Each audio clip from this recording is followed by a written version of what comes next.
Maharashtra today 24 news सत्य परिस्थितीचा सविस्तर आढावा।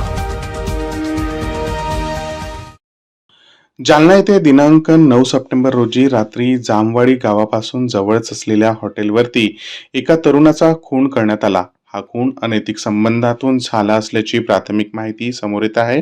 तरुणाचा मृतदेह शवविच्छेदन करण्यासाठी सामान्य रुग्णालय जालना येथे पाठवण्यात आला। त्या ठिकाणी मोठ्या संख्येने जमाव जमला होता। कुठलेही कायदा व सुव्यवस्थेचा प्रश्न निर्माण होणार नाही यासाठी तालुका पोलीस सतर्क राहून मोठा फौजफाटा तैनात केला गेला होता। या प्रकरणात तालुका पोलीस स्टेशनमध्ये 5 जणांवर विविध कलमानुसार गुन्हा नोंद करण्यात आला आहे। या खुनामधील 5ही आरोपी तालुका पोलिसांनी ताब्यात घेऊन न्यायालयात हजर करण्यात आले। पुढील अधिक तपास तालुका पोलीस करीत आहे, अशी माहिती तालुका पोलीस स्टेशनचे पोलीस निरीक्षक सुरेश सोनवणे यांनी बोलताना सांगितली आहे। बरोबर आहे। जामवाडी येथील hotel Chiranjeevi bar and restaurant तसंच लॉजिंग इथे मर्डर झालेला होता। त्यामध्ये हाफिज शेख याचा मृत्यू झालेला होता।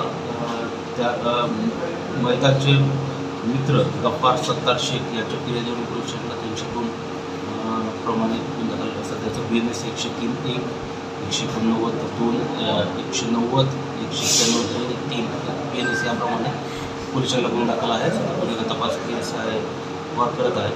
सदरची घटना जशी माहिती मिळाली सदर घटनास्थळावर माननीय पोलीस अधीक्षक श्री बचर साहेब, माननीय पोलीस अधीक्षक श्री गोपाली साहेब आणि DOSP श्री कुलकर्णी सर यांनी तात्काळ विजिट दिलेली होती आणि त्यामुळं कायदा सुव्यवस्थेचा कोणत्या प्रश्न तसं त्या ठिकाणी कोणतं उपस्थित होतलेलं नाही आहे।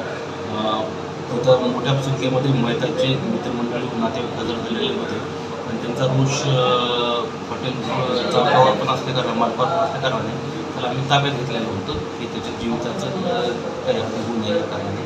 आणि त्यानंतर सदर गुन्ह्यामध्ये 2 तासाच्या आतमध्ये 4 आरोपी अटक करण्यात आलेले होते आणि त्यांना अटक करून त्याचे 15 तारखेपर्यंत पिसाट प्राप्त झालेला आहे। एक उर्वरित आरोपी याला रात्री उशिरा अटक करण्यात आलेली आहे।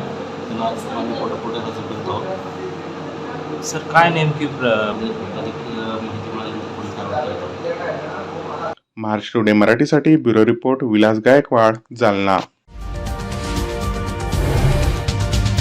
आजच महाराष्ट्र टुडे 24 न्यूजला सबस्क्राईब करा आणि सत्य परिस्थितीचा सविस्तर आढावा पहा।